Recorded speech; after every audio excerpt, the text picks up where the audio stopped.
Six, this is Awan Brotherhood. Let's send this again to WayneMadsenReports.com. So that's WMRDC.com. I hope to speak to Jerome Corsi pretty soon as well. So I appreciate Charles Ortel setting that up for me. I'd like to delve in a little bit more to the people who ended up living at this house in Springfield, because it really kind of ties the whole story together. Before I had said Ramesh S. Jain, who was working for the State Department, as you can see, in a classified area here at the State Department. So they're denying his involvement in the State Department. Sorry about the Facebook, I didn't turn it off. But it's actually not Ramesh S. Jain, it's Ramesh C. Jain. And that actually is this person here, Ramesh C. Jain.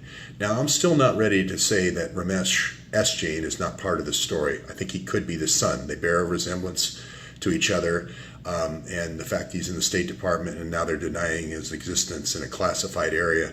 And plus we've got a social security number that ties him to the property, so I just don't want to give up on Ramesh S. But Ramesh C. Jain is the one who did the real estate transactions that I talked about in the last video. As I mentioned, this Springfield house, this is the first house that Imran buys. This really ties everything together. I believe the father, Ramesh C. Jain, is kind of almost like a business mentor to Imran. His uncle, this Muhammad Shah here, this could be Muhammad Shah here back in Pakistan, or it could be an uncle. But they bear a strong resemblance to each other. That's more the military, I think, the military icon in Imran's life. But I think Ramesh is going to be the business, kind of the American mentor, if you will, because he's come to America. He's been successful in America. So I'm just doing a little psychological profiling. Don't have a lot of proof of that, but I do have proof that Ramesh C. Jain came to the United States in '84. He had been in the oil business. He had been very successful in the oil business and so forth, different process industries. So it ties together, I believe, the uncle and the father, Imran's uncle. I believe that this is going to be, his son is going to be at this house for a while. And then, of course, you have the stepmother. Now, this isn't a picture of the stepmother, but she was, of course, imprisoned there, had her inherited stolen, and threatened to be kidnapped, and had her cell phone hacked. But we also have the 6 companies here at this location, and 3 of these are Winfield Mortgage. And I said before, if $1 million moves through a mortgage company or through a construction company's bank account, nobody blinks an eye. And of those tickets, these companies were started by Sam Winfield. Those 17 tickets, 13 of them are going to be moving violations. I think the other 4 are just parking tickets. But what is strange is there's no license and no registration, and the license is never pulled. So that almost smacks to me of a diplomatic passport. Anyway, we have here Ramesh C. Jain. This is the older the father, Ramesh C. Jain, posting this or reposting this.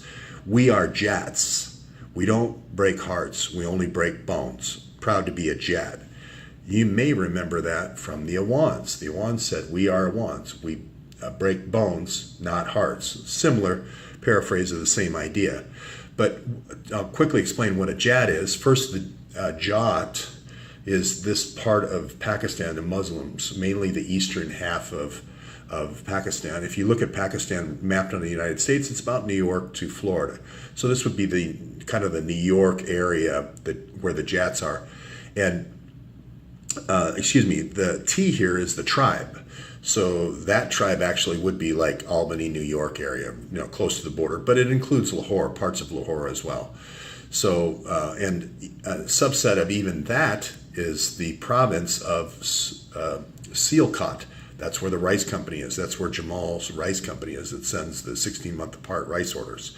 So we're local, there's a little bit of CIA anthropology here, but it really explains. We have Ramesh C. Jain saying we are Jats. Now that is a very pro-Pakistani thing. Now the son, if he is a son, Ramesh S. Jain, would never say anything like that, being from, I believe he's from the eastern side of India, which is going to be Chennai, which was, I can't remember what Chennai was before in the old British Empire. But Calcutta is Mumbai, and I can't remember what Chennai was right off the bat. Anyway, going on. So here's Imran's rice order that comes from Sialkot, which is that very small subset of the Jat area of Pakistan. And here is who I believe is Imran's uncle. Very militaristic guy. There's millions of pictures of him directing border war, army, terrorist operations. And his wife is the head of the import, export, and immigration to Canada. This is the couple that fled to Canada. He said he had a heart condition. That's why he stayed in Canada. And then she stayed on the basis of there was terrorism. So her whole family stayed. You also maybe remember Mohammed Shah, Imran's father, also had a heart condition and died recently in January. So are they the same person? Who knows? Are they brother, uncle, and had similar heart conditions? Who knows? We'll get there.